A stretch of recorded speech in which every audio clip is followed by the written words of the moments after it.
I think the definition of greatness is to inspire the people next to you. It's not something that lives and dies with one person. It's how can you inspire a person to then in turn inspire another person that then inspires another person. And that's how you create something that I think lasts forever. And I think that's our challenge as people, is to figure out how our story can impact others and motivate them in a way to create their own greatness. Welcome to the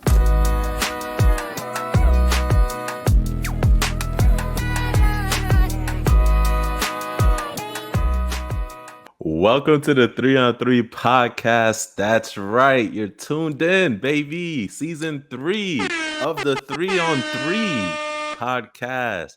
I'm here joined with my compadres, my amigo. You got Ev over here. You got Lou. You got the pod Mamba. We're so excited to be back, guys. Let's just roll right into it. Welcome to the show. We had an exciting first week. We already got some storylines, some surprises, some scandal. We got a little bit of everything, man. The NBA got a new package, baby. That new hardware drop, baby. It got a new update. So we'll be talking that new about stimmy, that new stimmy, man. You know, it got that new update. Then there we we'll go. be talking about the superstars, man. They're already shining bright. Wemby's out here dazzling cats, man. You got Shea Gilly just looking like he got better. Like he didn't drop off, maybe. And then skinny Luka, dangerous. Let's go. Looking like he's doing his thing, and the Greek Freak, he's still here, man. And last but not least, we're gonna bounce around the league, look at a couple teams in the East and the West, let you know what we got going on, and we'll get right to it, y'all. But let's start off first, man. We got to start off with something that breaks my heart. That everybody's been talking about. Way to start a first week, Blazers. Just move the camera down a little bit, huh? Yeah, man. Show them the shirt, bro. Show them the shirt. We out here, baby. That's why I wore it. We out here. So if you haven't heard, you've been under a rock. The FBI made a couple arrests, big arrests with 3 NBA players, former players, coaches being highlighted. You have the head coach of the Portland Trailblazers, Chauncey Billups, being arrested. You had Damon Jones, former assistant coach on the Lakers, being arrested. Who am I missing? Who was the other one? Scary Terry, man, who got cleared by the NBA, but then the FBI said, "No, we ain't clear you. You're getting arrested. Come to the front of the congregation." Right. Come up front, sir. Come up front. So he's not with the Miami Heat currently, man. So we're gonna break down this whole scandal. And before I leave it to Evan or Lou, whoever wants to start first, I'll just say that Terry Rozier, his alleged crimes are basically betting on with prior knowledge on games. Damon Jones, same thing, giving tips out so people can get ahead of the curve or ahead of the under. And Chauncey's on both sides. He's getting allegedly charged with poker, illegal rigged poker games connected to the mob, and insider information for betting as well too. So these are the alleged charge for these 3 individuals. And apparently the FBI is out here trying to get 30 people. So there may be more names to come, more names that are involved. Ev, names in the rumor mill. Listen, man, everybody's getting thrown in there. I'll start with you, Ev, on your thoughts on this. What a great way to start an awesome NBA season, right? Yeah, I mean, before we even get a chance to get to just the amazing feats that we've seen in this first week, we see what could be potentially be an amazing scandal that puts a black cloud over the league. That's definitely what it felt like when the news came down. First thing, what was that, Wednesday morning or Thursday morning when the news first dropped, right? You hear that 9 a.m., you hear FBI, you hear Mafia, La Cosa Nostra and all that. You're like, all right, what is happening to the NBA? But I think it's important to look at what you laid out, right? You've got part of it that is an NBA scandal, as far as like, players taking themselves out of games and whatnot in the case of Terry Rozier and what Jontay Porter got banned for prior to that, right? Basically the same thing. So I think that part there, okay, significant NBA part. You've got the middle ground part, which is that tipping off of players that are going to be injured with Damon Jones and what Chauncey Billups is accused of. To me, that's more of a integrity of gambling offense than an NBA offense, right? Although I know the league is going to come down on that too. And then you got the whole poker part of it, which honestly, to my standpoint, that's got nothing to do with the NBA. That's just former NBA players that are involved in it. But because you throw the name mafia and all that in there and it's illegal poker, it's like, okay, you're an employee doing the wrong things on your free time. So I'll be interested to see how the NBA adjudicates what I see to be three completely different levels of offenses to determine what the punishments will be and the precedent that they set going forward. Yeah, man, is it a RICO or not? Right? We had Jonte Porter last year. Yeah. Where what he had going on, but you know what I mean, he was specifically betting on NBA games, right? And having people locked in terms of that, not only making opportunity for him to make money, also for other folks to make money. But also, you know, when we look at this, not too long ago, we also seen Gil get roped up into the situation as well, right? So now, what is Gil's connection potentially to this? Because it was the same type of situation, same type of illegal type of gambling that was also tied into the mafia, right? Gil said, yo, he has no hesitation in terms of snitching. Is in terms of what Chauncey was doing that has potential, you know, being ties to the mafia, was that also involved with what Gil was doing as well? So whether or not he is tied to this case or not, you know what I mean? It remains to be seen, you know what I mean? Because the mafia is mafia, regardless of what the family is, because they mentioned a couple of families when the FBI director was making his statement. It, you know, it mentioned a couple mafia families as well. You know what I mean? Especially when you mention people like the Gambino family and so on. So, you know, the Italians be in full form. Yeah, 100%. I mean, Gil has since come out on his social media saying that, he's going to come after anybody.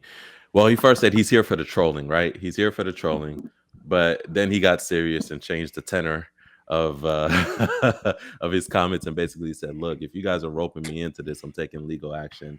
He was involved in another, I think, his Ukrainian or something like that. His issue was, but nonetheless, though, I think the bigger issue is the NBA now has to set which background. NBA players get a set of guidelines every year of what they're supposed to speak on and not speak on, right? Kind of rules of conduct in terms of dealing with gambling and how they should address it, right? So they've come out and said that the NBA sends that every season. You should know, the conducts and what to follow and not to follow. But at the end of the day, we all know there's a lot of gray area when it comes to gambling. And the nature in which gambling is at right now, it's evolving, right? It's no longer just wins or losses. It's who gets in the game, who gets out the game. People are even betting on the presidential debate. Like, you can literally bet on every single part And of the the game. nuances of rules from state to state. Right.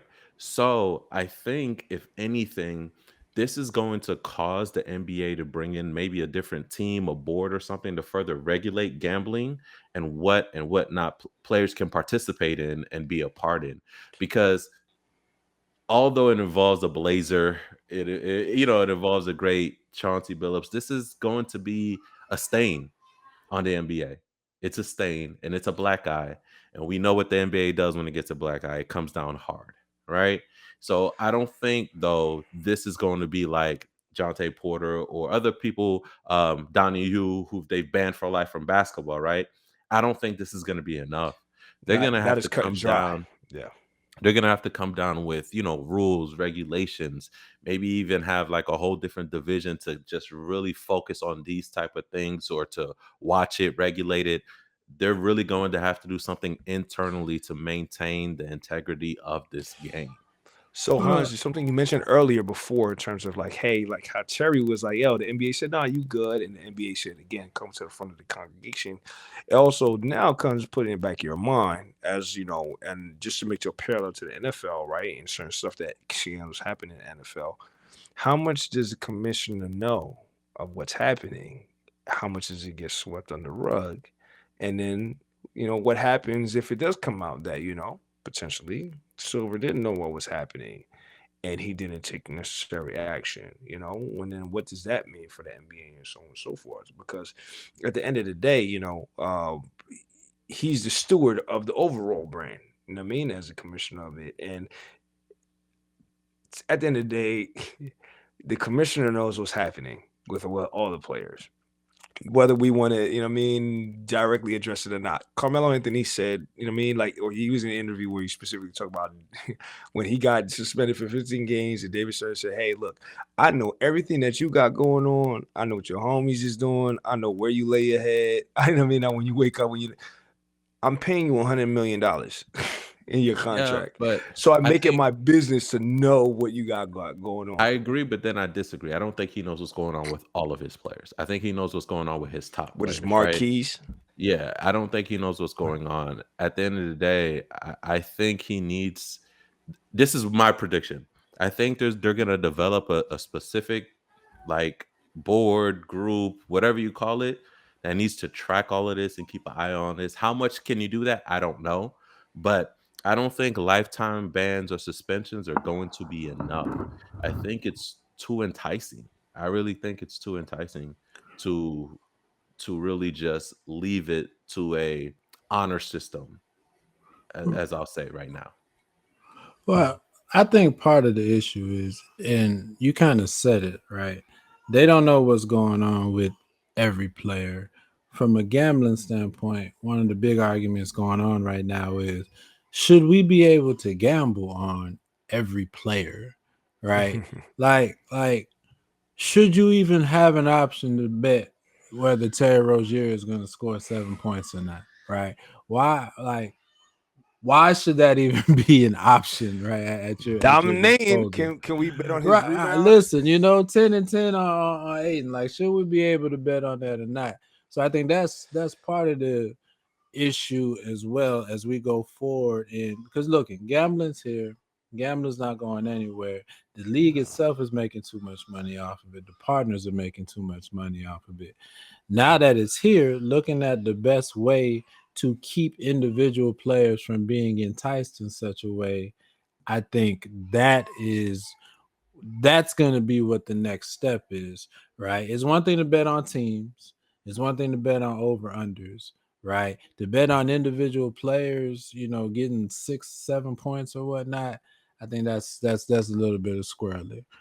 And I say lastly, I do want to emphasize that although, Chauncey, allegedly tipping off that they were about to hold out players, right, hours before it was on the injury report. Mm-hmm. Damon Jones doing the same thing hours before it was on the injury report. Those games missed ended up on the injury report. So those weren't integrity of the game violations. No, those weren't. Those were just like heads up. Yeah, basically insider trading. Right. Basically, that's right. So it'd be interesting. He hit a Martha Stewart. That is a distinction. That is a distinction. But I will say this before we move on the last 2 minutes of this segment. Penny slots exist for a reason, man. That's all I'm saying. Like penny slots exist for a reason. I think we can't regulate what's being betted on. I think we need to regulate what these players are doing and what they can and cannot do. I think they're going to develop a different board or system or whatever to kind of keep an eye on this. You can't watch everything. You need to develop and bring in something that does, or be more stringent with your rules. But all right, guys, let's talk about this new package NBA. The NBA is on NBC, y'all. We need that music. Do we got the rights to that? We gotta play that. We gotta find a way to play it. First of all, we all did a poor job of one, not doing it in sync, and also all of being on different keys. So the NBA is back on NBC, man. New product, new look, kind of old retro look. So the NBA is back on NBC and on Peacock. They're also streaming games on ESPN, where Inside the NBA is now hosted. They're no longer with TNT. And last but not least, they're showing on Amazon Prime. Prime is really getting into these games, man. Amazon is really out here. It's really out here. Them and YouTube taking leaps and bounds, man, as far as it comes to getting into the sports market. So just wanted to ask your thoughts, guys, on the NBA being back on NBC. And also the NBA announced that they will have the NBA trophy on the floor now during the NBA finals. So they're starting to listen to the fans, man. So how did it feel? I'll start with you, Lou. When the NBA was NBC and we heard the song, what was your feeling on it, man? Come on, man. Come on. He's on fire. Come on, I was man. gonna Like, say, and come Michael on. Jordan. Come on, man. He's heating up. Come on. Listen. We know exactly the vibe it brings. We've been talking about how do we then, how does the NBA then bring the product back to the people to make them excited again for it? Outside of, naturally, the scandals, bring eyes to it, but also just the product itself, right? The packaging of it and bringing it back on NBC, I think is great. I mean, bringing nostalgia, even just like we just talked about, just the theme song, but also then what you're adding, right? You having Michael Jordan as a commentator, right? So that's going to be a drawing in itself. I think all around, what the NBA is trying to do is, again, try to have some things that, like you said, they're listening to what the fans who have been the diehard supporters, who want to see something of what it was of the product that they're used to, and say, hey, like, what is going to draw me back to this like before? All right, cool. We understand that the contract with TNT ended because we all loved our TNT crew. But yeah, bringing this back, I think is going to be awesome. I think that, the fact that they're even listening to some of the things that you're saying, like you've been mentioning again, the trophy on the floor during the finals.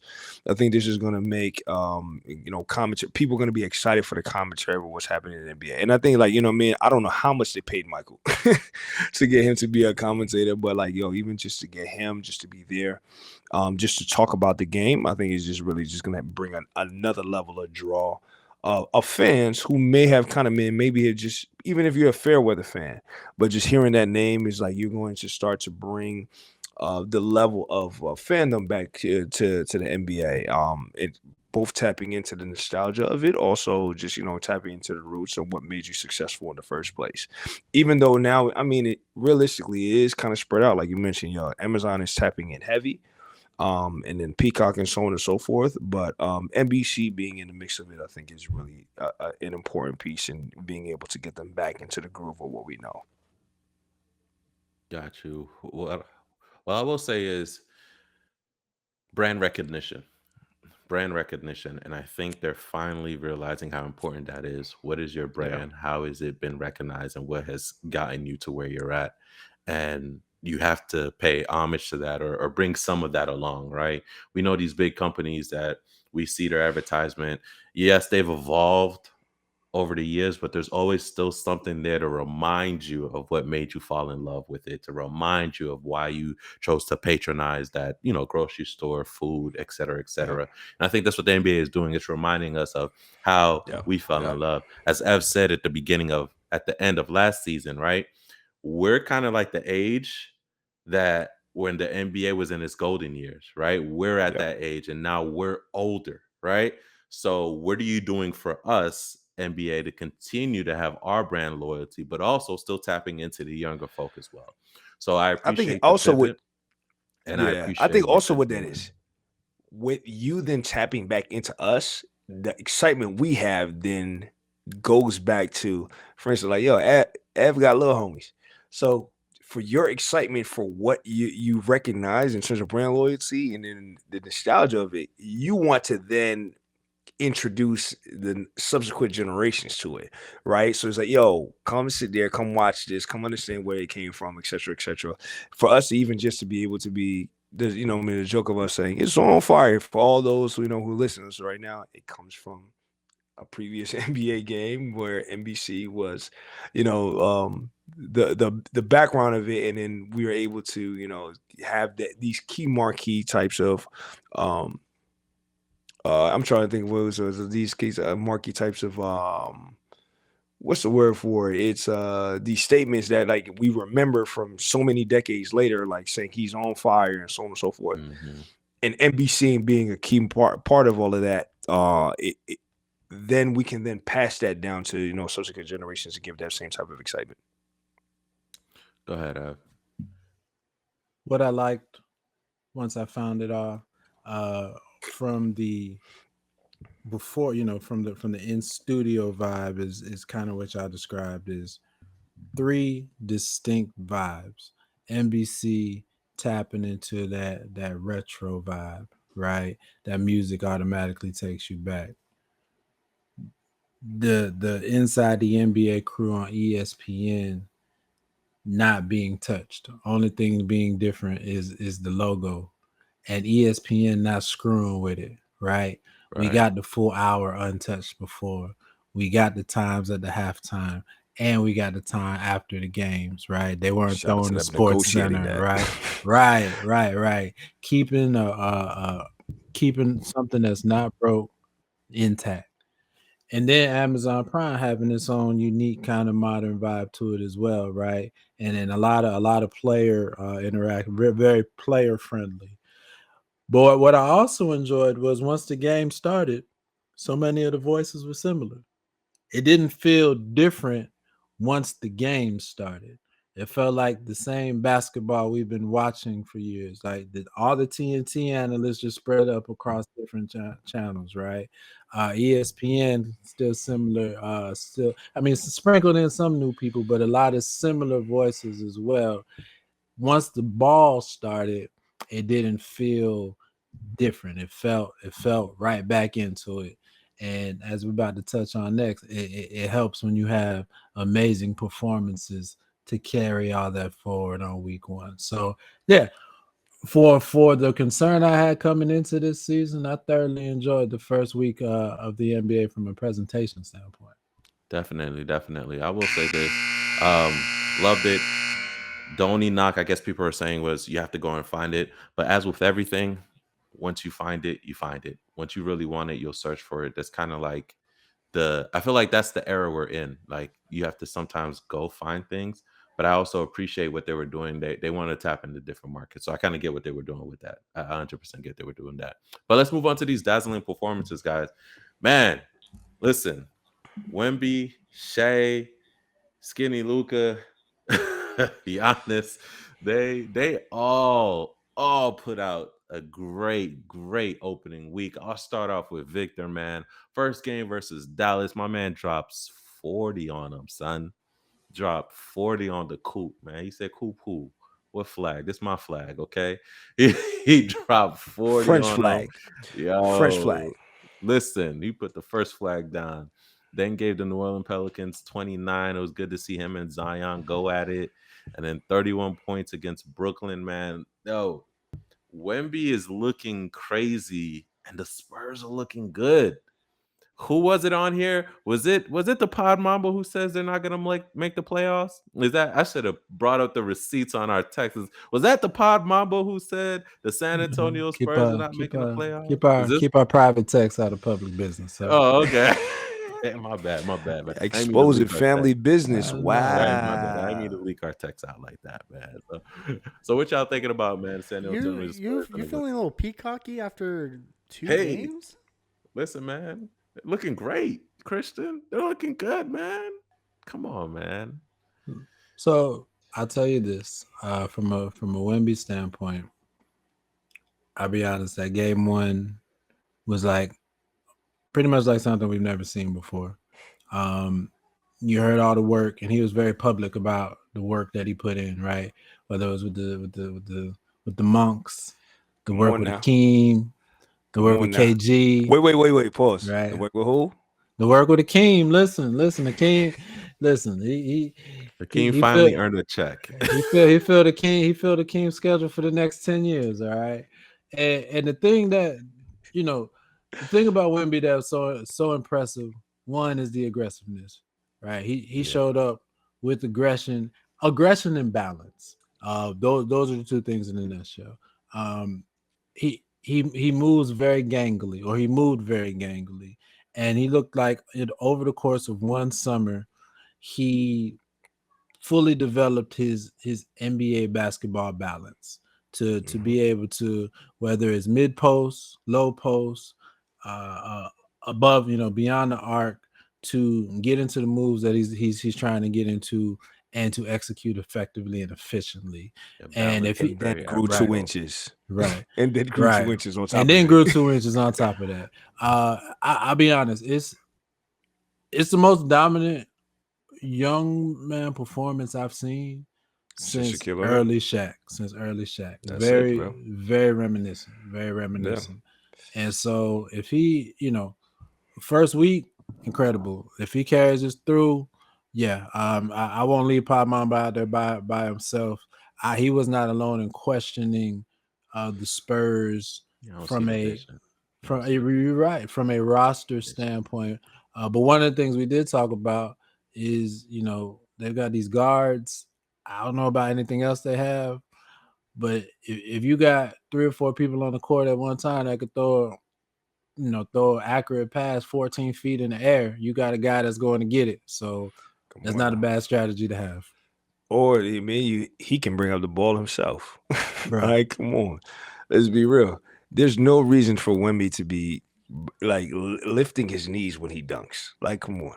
Like, we've seen you dunk with just reaching your hand up, but love to see the aggression that he's doing. You went with the monks to get yours in. You got your folk with the dream, and then you know what I mean. You went and got with Piccolo to get your emotional. I mean, balance together, right? You went and got with KG. You know what I mean, to get your trash talk. I love it. You know what I mean? So, it's a beautiful thing to see that. But let's be real. This shouldn't be a surprise to us. When Wemby came into the league, what did he say? He says, I got into the league a lot. You know what I mean? When my idols becoming rivals, right? He says, a lot of the people that I look up to, I see they don't put in the work. And I don't respect them. And what he says, I'm not worried about that. I want to be the best. So I'm jumping right into it. And I want to, and I'm not just, I'm going to say it. He didn't say much. He went and actually put in the work. We've seen whatever pictures over the summer. And then we see him matriculated right into first week of the season. He exemplified everything that he looked like that he went and worked on. Love it. Yeah, man. I can't think of a better word. Evan had it right on spot, which is balance. A lot of things that I think we see early on in a player who is gifted as he is, right? And who is abnormal. They call him the alien, right? Is they always need that time to kind of grow into their skills in their body, and they often look like a kid playing out there out of control. Wemby has a balance this season that he's coming in that to me is a key in making him dominant, which is why, because I often question the Shaq reference because Shaq was crazy dominant, but Shaq was also balanced too in how he did it. He had such a superior post work that people don't give him credit for because Shaq got bigger and bigger as he got in the league. He wasn't like Lakers Shaq in Orlando, right? he wasn't that. And he had a superior post work that most people don't give him credit for. So shout out to Ev and Wemby for putting in the work, man. Like shout out to him. Another guy though, Have you put in the work? slack Shout out to off. you. Who didn't Listen, man, slack off. I seen me on the court. All right, he gave shout out where he gave shout I out. gave I'm shout out sorry. to Ev, You man. I see what he was did. there with the king. No. Shea Gilgeous-Alexander coming Shea off Gilly, my a boy. championship Come on now. season, winning Come on now. means he played extra. He came back, man. He didn't miss a beat. The opening game, which was a fire game against Houston, went into double overtime. He dropped 35, went into Indiana, dropped 55 on them 55, hoes. Come on now. and then came down to the A and Holding up dropped 30 30 piece. on Trey. Come on.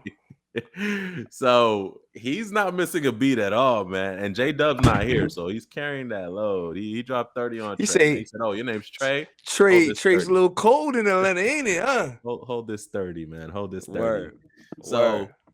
OKC's looking really good, man. I'll start off with Lou, since you're a big fan of Shea Gilgeous-Alexander, That's my boy. and you can tell us what you're seeing from them in OKC. But man, he's looking good, bro.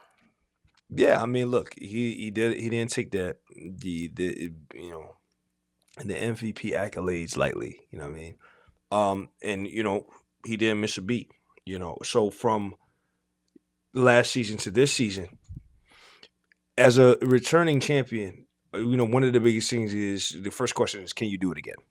Right? Can you do it again? Everybody's there gunning for you. So for him, especially as the leader of his team, and also now moving into realistically as one of the more elder statesmen of the league right now, right? As opposed to you see the Wembys, and the folks of his class, right? And you have the Cool Flags, and you know what I mean, the young folk, the Thompson twins, and so on. These exciting new players. Shea Gilly's now moving into the space where like you're now going to be really one of the veterans because the Stephs, the LeBrons, the KDs, and so on, they're on their way out. So not only are you you're returning champion, so everybody's coming for you guys, but also secondly, you are again one of the you know what I mean elder statesmen and also one of the faces of the league right now. So how do you then come back in to start this new season after winning a championship? And his perfect response in doing that and making sure that him starting with himself, making sure that he's at top tier form and showing that there's a reason why I was the MVP. There's also why I was always an MVP talk. And I'm only going to continue to get better. But you see the way that he's played continuously. You know what I mean, from the time that the Clippers decided to make the poor decision in getting him up out of there, how he's continued to progress his game.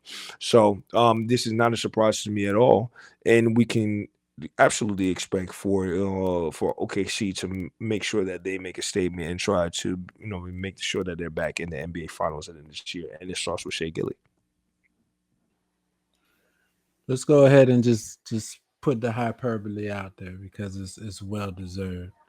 He's the best 6'7" guard since the last 6'7" guard who was the best since the last 6'7" guard. Do you understand what I'm saying? Come I on, won't man. put any slanderous names out there, but he's in that lineage, okay? And what I mean by that is you just won a championship. This team knows that the target is on their back. When you come out night one and you flip that target right around and say, "Nah, I'm coming for y'all. Now y'all coming for me." Talk about all right. And then you do that, like you said, three nights in a row, pick up where you left off. Right. When your running mates out, now they're a deep team. So, one person's out, it's almost like it doesn't even matter. But when your running mates out and you already know coming in, all right, I gotta make sure that we're up here from the jump. It starts with him. It starts with him. And when I see a player that picks that up, right, that picks up that responsibility and embraces it, man, listen, that's the you talk about NBA nostalgia.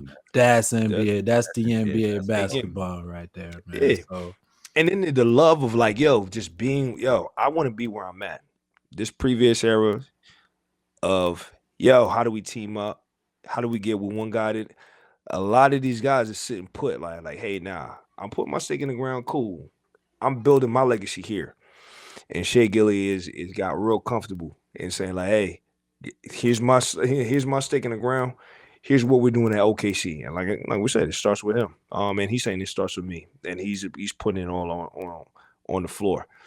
And he's showing exactly what this NBA product that we're excited to see is, man, with these new guys coming up and these elder statesmen in terms of how, they're continuing to carry, we're in for a good couple of years.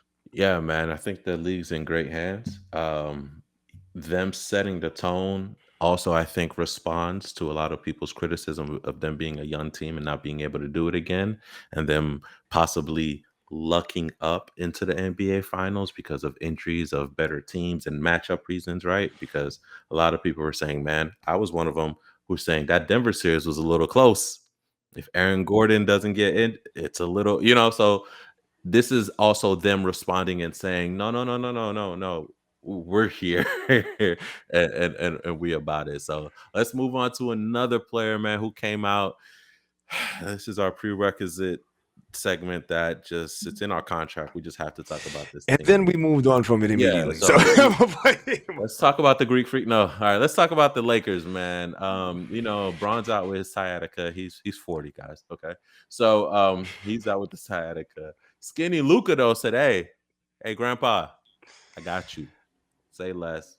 Sit down. Rest your side. I got you, son.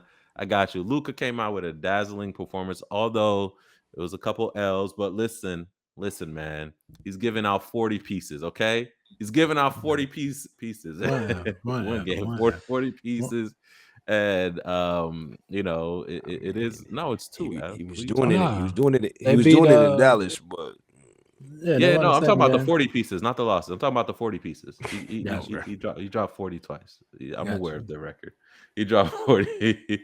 He dropped 40 twice. He dropped 40 twice, and he's injured though. Right now, he caught an injury, but it's early on. Right, I think he's out only a week, if I'm not mistaken. Mhm. But he still looks good. He still looks good. What are your thoughts on Luka's commitment to his body, himself, and how he's looking in this Laker offense right now? Laker offense. that's Laker, Luka, whatever, yeah, man. right. No, he is.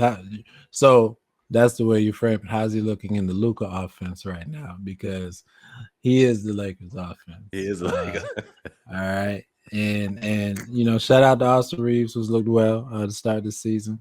But I think we knew, well, some of us knew coming into this season that this was going to be one of those, all right, let's just see how much Luka can do, right? How much he can possibly do, because he doesn't have the roster around him to be a major contender the way it's currently constructed. And then the LeBron injury itself doesn't help, him, being 40, going to be 41, dealing with sciatica. So Luka's out there, he's having this John Wick moment, really, right? All the bad guys are gonna come for him, but he was training up all summer to get all the guns ready. So we're gonna see. We're gonna see. I've enjoyed the first two games. The Warriors kind of handled them real grown up style in game one, but Luka did his thing. But I appreciated him coming out in game two and getting some give back to Minnesota for the way they handled them in the playoffs this past year. So I'm excited to see Luka give this for the full season and see how high he can carry this Lakers team that I think is in a real state of transition prior to next off season. If this is where I disagree with you, I don't think anybody's really gunning for Luka. If I don't really see teams really gunning for the Lakers.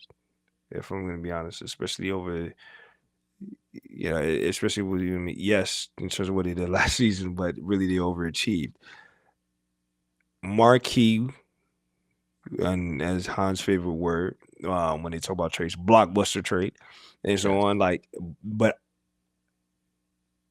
I don't think anybody's gunning for Luka. You know what I mean? The name is still there, but I think in terms of, we discussed a couple, of the marquee names and teams that in terms of teams are gunning for. And this is the ones that win the championships. Doesn't matter what you're doing for the play-in. Doesn't matter what you're doing for the in-season tournament. We're talking about, you know what I mean? Like, everybody wants to get that Larry, not the Gary. But also, you know what I'm saying? I do think that in terms of Luka, in terms of what he's coming now to, is really something to prove. And I think that Luka is actually really dialed in into taking his career to the next level. So I'm really excited to see what he's going to do with the Lakers, especially. All of us are expecting, at some point for LeBron to sunset. And when he does, really, I think that's when Luka's really is going to be able to be unleashed and this really to be his team, right? That cloud of LeBron, whether people see it as negative or positive, right? But I mean, LeBron's name still holds the weight it is, right? And I don't think it truly becomes Luka's team until he's gone. And I think at that point, we'll really be able to evaluate, what Luka's potential in terms of actually leading another team, especially, you know what I mean, a marquee team like the Los Angeles Lakers will be. So, moving on to the Bucks, I will say this. I agree and disagree with you, Lou, at the same time, as far as people gunning for the Lakers. I think people are always gunning for them because they're the Lakers. They get the limelight. People love to play, just like people love to play in Madison Square Garden, right? I'm about to say, you might as well say everybody gunning for the Knicks too. Yeah. They love to show out against They the are. Knicks in the Madison Square Garden arena, and same thing with Crypto, not Staples, showing my age. Crypto, it's the same thing. Those likes, but anyway, let's move on to a small market team, man. Just small market, man. The Bucks. Okay, let's talk about the Bucks of Wisconsin, man. Milwaukee out here starting the season strong. Specifically, Giannis, man. First game out the gate, man. He drops 37. Next game 31. Last game 40. I am surprised at how this Bucks team is looking. I'm be real, like they're looking like we're gonna be top 5 in the East. That's what they're looking like. They're looking like they're really going to do something. And dare I say it, I know we didn't do this, which I wish we would have worked into the runnings, which is predictions, because I still think we got time, but it is neither here nor there. I think Giannis is poised for another MVP season, man. The chips, it's all on him, like he got to get it done. I think it's an MVP like season from Giannis. What are you guys seeing, man? What do you think? So Real I think quick on that this, we don't got but like 1 minute. Let's go. I'll make it quick. I think Giannis and Luka are in the same situation, but Giannis at least has players around him that make sense. I think they're both in the same John Wick style moment of I'm going to give it all to you this year. But Giannis's players at least make sense around him. Better roster for the Bucks is what you're saying. Got it. Giannis just doing Giannis things. Yeah, that's all I'm gonna say. Because I mean, this is nothing new. And I'm gonna be honest. This is who I thought of when Wemby was going off. You know what I'm saying? Remember when Giannis really got it together and wasn't just flailing out there and was stepping from the half court and like nobody could figure out, before they built that wall, right? Before teams figured out, hey, we need to build a wall to stop Giannis. Like, could we? That's who I thought of at first when I was seeing Wemby. But Wemby has such a better game than Giannis. He has a shot. He can handle the ball a little differently. That's why I'm okay with him going to Shaq levels. People thought AD was gonna be. So. See, try not to say it. Anyway, my fault. We can move on. My fault. We talk about Giannis. We talk about Giannis. Giannis is doing Giannis things. Every year, I expect Giannis to be in conversation for MVP because just again, naturally, just how great Giannis is, and I'll leave it at that. Got it. All right, y'all. Let's move on to our last segment. We're going around the league, man. We're going around the league. Let's start off with the West Coast, man. Specifically, we have the Mavs. No Kyrie. Right? No Kyrie. We have the Houston Rockets, who put up, what was it, like a 6-11 lineup? They had it starting on the first. I think that average height was 6'11". Like, what are we doing right here? Like, it's the Monstars. Yeah, it's wild. They're just starting center. But no point guard. Van Vliet, he's injured. So, do they need that? Let's start with Dallas. Does Dallas need to start D'Lo and stop playing? Or do they still need to be giving it to Cooper Flag, who shouldn't be running point? But anyway, I'll let y'all go on this because that's wild to me. That's not his skill set. Hold up. I want to see your frustration because you really had a moment. Okay, here's my moment. Here's my moment. Let me hear that. Here's my moment. We are amateur podcasters, fans of the game, right? We've been watching the game for decades. You have these guys who you're paying millions and millions of dollars to, okay? Millions and millions of dollars to. Fact, though. And they make such a wild decision to put a player who doesn't have the complete set of skills to be a point guard.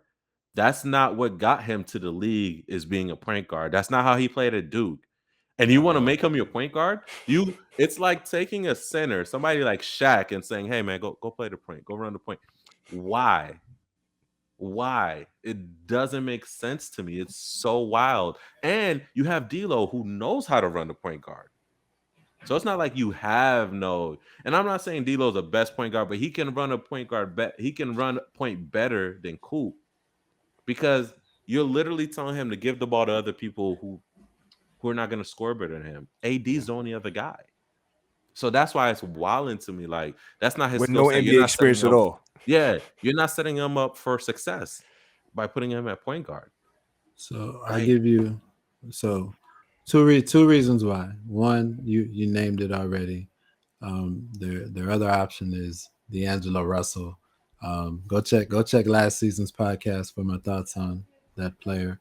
But bigger than that, Jason Kidd did this with Giannis. So there is precedent to what J Kidd is doing right now. And I'll give you this. they're not the We same all guy know. I player. understand. Well, Giannis wasn't who he was at that time when he did it. He This was is like his second year in the league. a downhill He player, was though, Ev. Coops a mid post. You get what I'm saying? no. Down. At best. I feel you. But here's what I'll say to that. We know who their point guard is. He's just hurt right now. So once Kyrie is back, none of this will matter. Right now, it's get experience.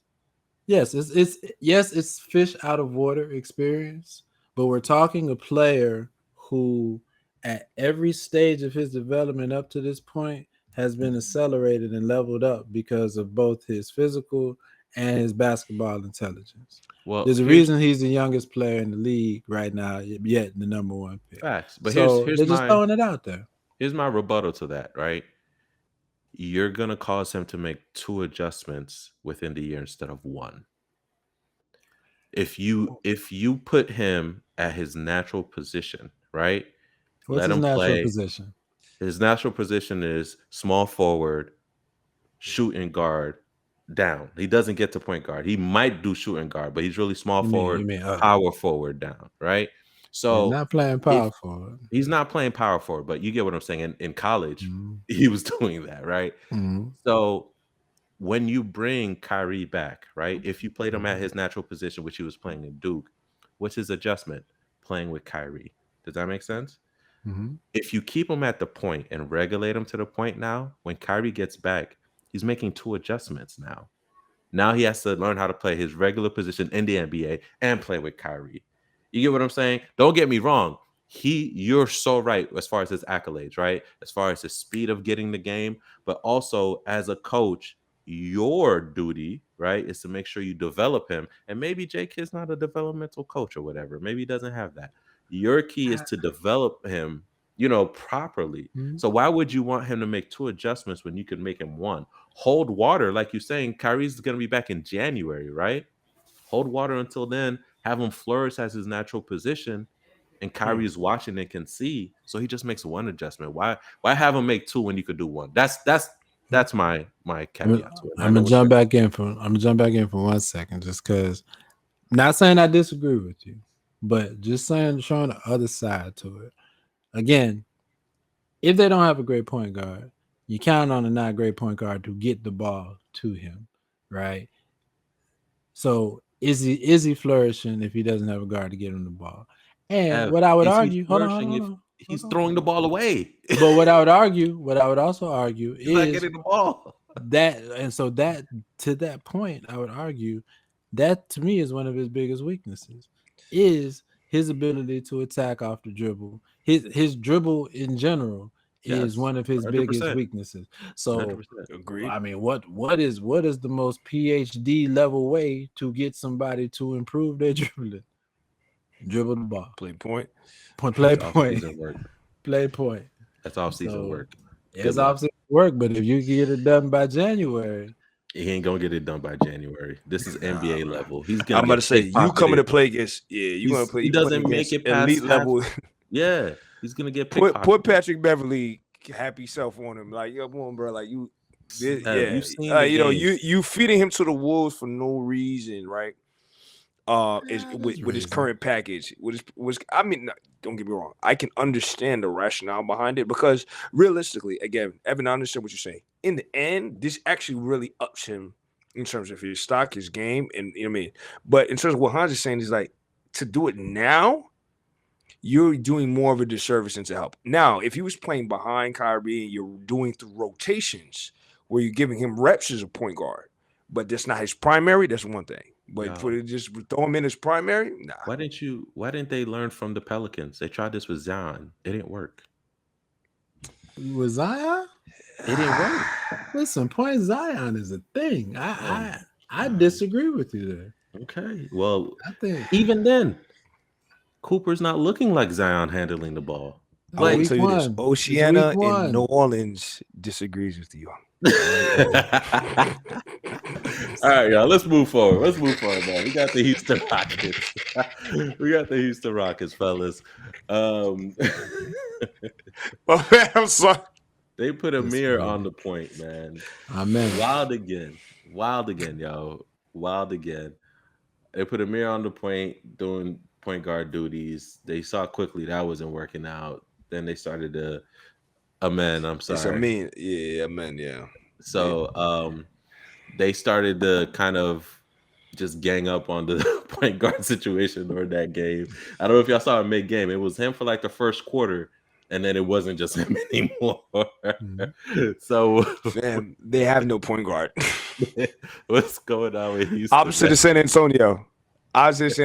They might as well just get together, meet halfway in Austin, and say, okay, I have point guards. You don't have point guards. Do you want to trade? This way. Cornered the market. San Antonio cornered the point guard market. That's what we're saying. Man, between Harper, Fox, and Vassily, like, all right, so I got these guys. You got those guys. That's wild. But what are your thoughts, real quick, on the Rockets? How they're looking? You can go ahead, Lou. No, I think the Rockets look exactly like we thought they would, right? KD was not going to be enough, but KD, is doing exactly what KD is supposed to do. And coming in and being, your veteran scorer that we expected, But in terms of how you're developing the team, this lack of a point guard situation where it pigeonholes them is these guys don't know how to operate with bringing the ball down the court. So you have a lot of guys who can move off the ball, but it's like it's somebody who's going to sit there and start and run through the progressions of your offense.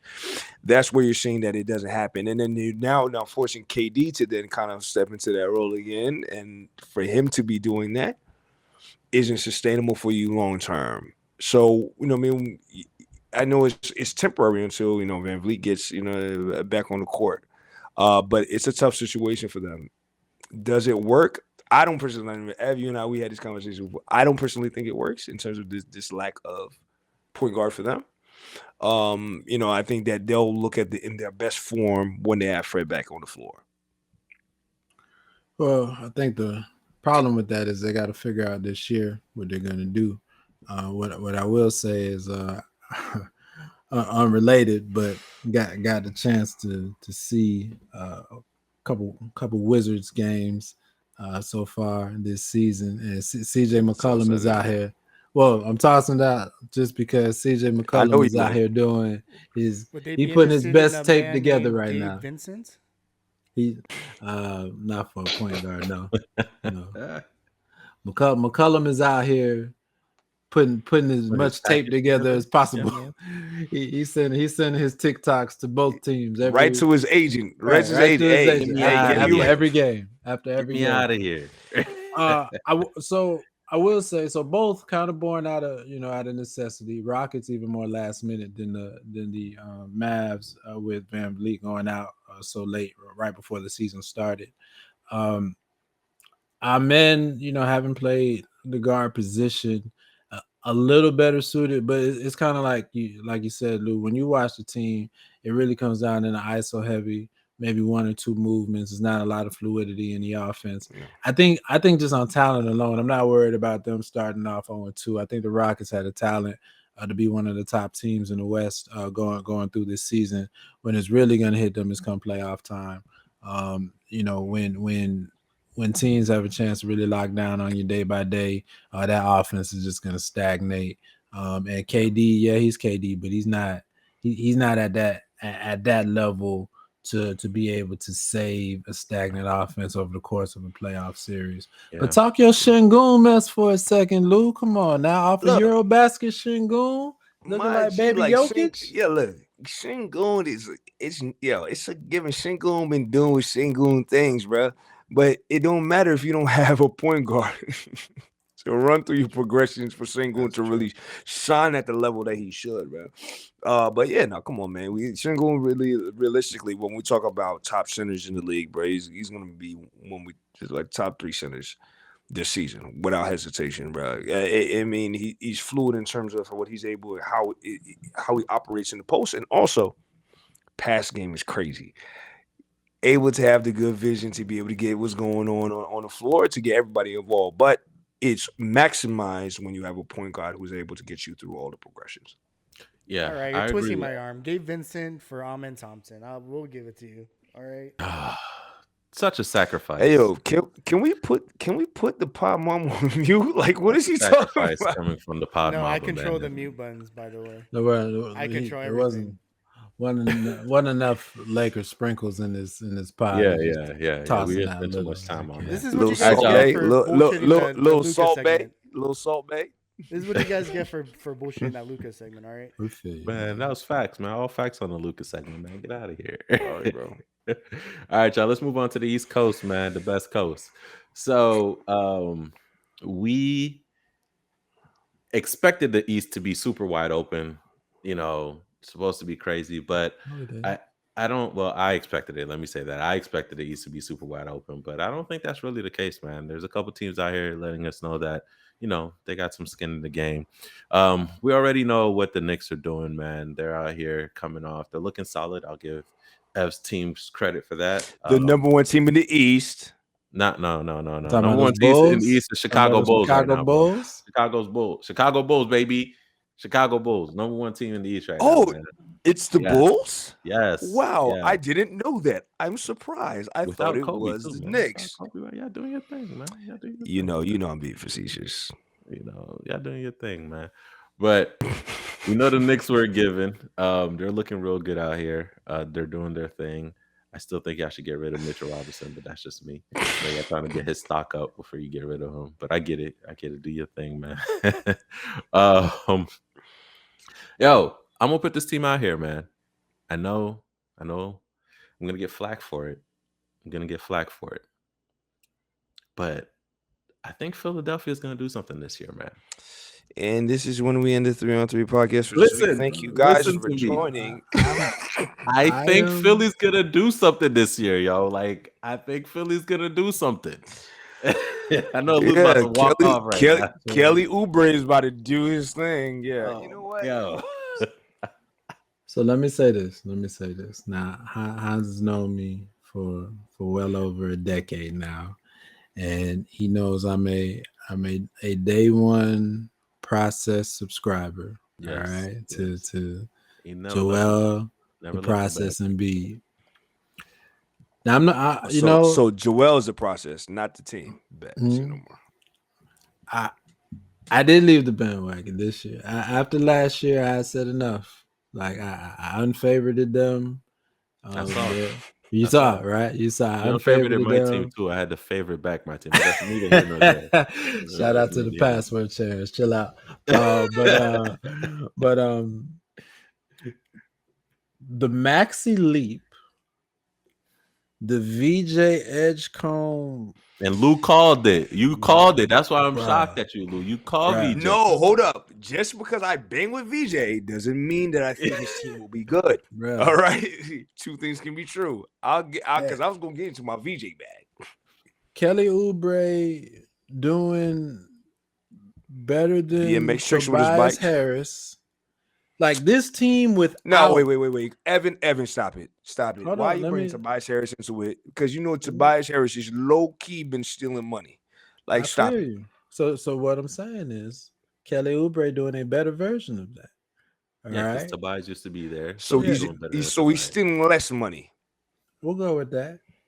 This team without this is what I'll say.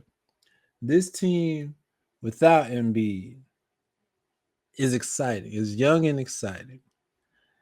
Embiid in doses, just doing what he does for 20 minutes a game, plus that excitement, is intriguing. He's not And happy the with that. You saw his comments, by the way. I did, but I saw he was happy. He was happy how the team was playing the other night. Yeah. I was watching the body language. What's funny is Paul George in street clothes and nobody cares. Facts.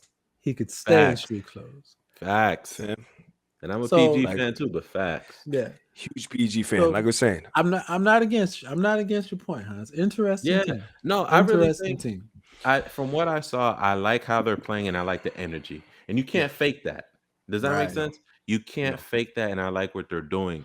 Now, is it going to translate into long-term playoff success? I don't think so, but I think they're looking better than what they looked last year. And I think we're going to be talking about Philly being in the playoff race for the remainder of the season. I think that's where it's going to come. So VJ's really been a big catalyst to that. I mean, and I'm gonna toss this out there. I know we didn't talk about stuff, but my We got 10 low-key seconds. pick, 10 VJ seconds. Rookie of the Year. I don't know about that, but I will say I think Maxi's a more catalyst to that than VJ is, because Max is coming out doing this thing. But guys, we're out of time, man. We had so much to get to. We'll get to more next week. As always, please hit us up on our socials. Let us know what you think. We appreciate it. We're back, baby. Season 3 is in the books. 3on3 podcast signing out. See you guys later. Peace. What's up, guys? Thank you for listening to the 3on3 podcast. Please be sure to give the episode a thumbs up if you loved it. Hit that subscribe button, and last but not least, hit that bell so that way you're notified every time we drop a new episode. Hit us up on our social media, guys. You can find us at the 3on3 podcast on IG and Twitter. If you want to give us any ideas or suggestions, shoot us an email at the 3on3 podcast @gmail.com. We appreciate you. Thank you for tuning in. See you guys next time.